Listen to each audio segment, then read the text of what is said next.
We're at the ASCI Get It Right Brand Influencer Summit 2023, and I'm joined by CEO and Secretary General of ASCI, Ms. Manisha Kapoor. Thank you so much, Ms. Kapoor, for joining us. I would like to start by asking that ASCI has really been stepping up when it comes to social media and brand influencing. We saw guidelines that were introduced just a little more than a year ago. Now, with this summit, we're asking the right questions: that who is a responsible influencer? Because with influencing comes a lot of responsibility, as ASCI has been explaining it to us. Have you seen a number of rise in any platform or any influencing trajectory, if we may call it that way, after the guidelines were introduced? And with this influencer summit today, what are we trying to achieve? So I think in general there is obviously much more digital advertising happening, and the platforms are becoming more active and influencers are becoming more active because we do feel that this is going to shape advertising in the future in a very, very big way. So more than I would say, has it gone up or down because the guidelines are very recent? I think what we can say is that just at an anecdotal basis, we are seeing a lot more influencers who are compliant. We are seeing the hashtags being used. We are seeing the paid partnership tags being used. So I think that's a great step. And we are definitely seeing more platforms also bringing in disclosure labels so that there is a native way to kind of disclose your material connection. So I think, influencers are taking this whole thing, I feel, in a really good way, in a very positive way, and using disclosure, not with any kind of pressure, but I think as a voluntary choice that they are making. And I think that is really, really great news. Absolutely. Like you said, there's been a rise in digital ads. Digital influencing marketing is the newest thing on the block. Where do you think this will go? Will it take over the revenue, the ad spends that we saw for TV ads? Will digital advertising be the biggest advertising field in ad? If you see the growth that it has, I mean, it's already kind of inching towards television growth. So television still remains the largest, but digital is now a close second. And the rate of growth of digital is definitely higher. So I think, I think all media will continue to grow. So it's not as if, that you will actually see a decline in any particular medium. But yes, I think just in terms of percentage split, I feel that digital is likely to take over television in the next few years. But you do see brands actually using all kinds of medium. It's not as if they're using just one. But I think what this has done is that it has brought about many new advertisers, because television and print advertising takes a certain minimum threshold budget to operate, whereas digital, you have much smaller brands who can also advertise. And therefore, you're seeing that kind of explosion in terms of the number of advertisers, the smaller brands that are coming up and being a part of the advertising ecosystem. What about the challenges when you talk about digital influencing marketing? What are the challenges that you face that separates or that are unique to this platform than television advertising?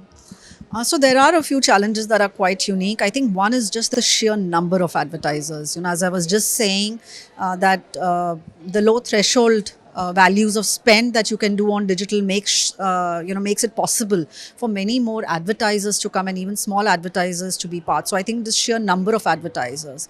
The next is the sheer amount of creative content and the sheer number of creatives, right? I mean, you would make perhaps 2 TV commercials a year, but you're probably making 2 digital ads a day. And, therefore the sheer volume of advertising becomes challenging for us as regulators to manage. And I think the third thing is where content and advertising look like each other and the lines between the two are blurry. So how do you identify content versus identifying advertising? And I think these become the unique challenges of the digital medium. Right.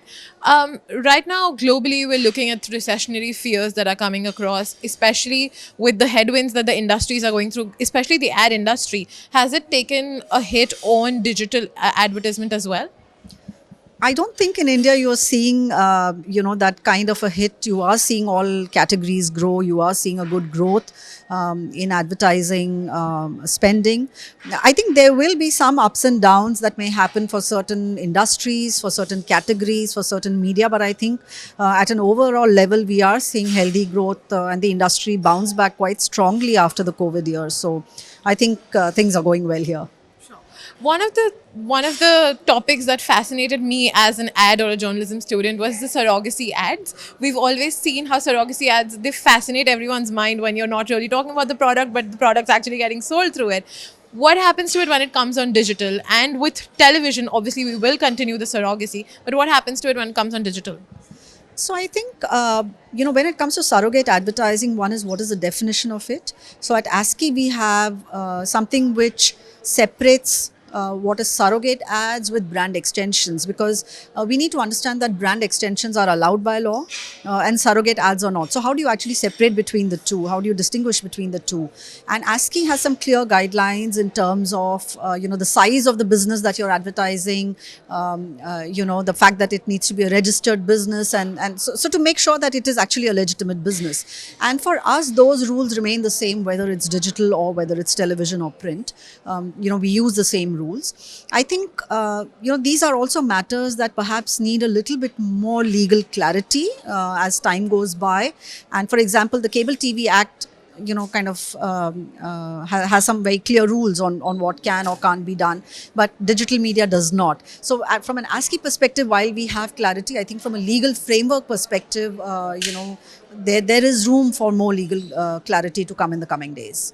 Awesome. Now I'm going to ask the question of the day. Who is a responsible influencer? A responsible influencer is someone who respects their audiences and respects their brands, makes great content, but does it in a responsible way. I think that's pretty much about it. That's the ASCII approved influencers.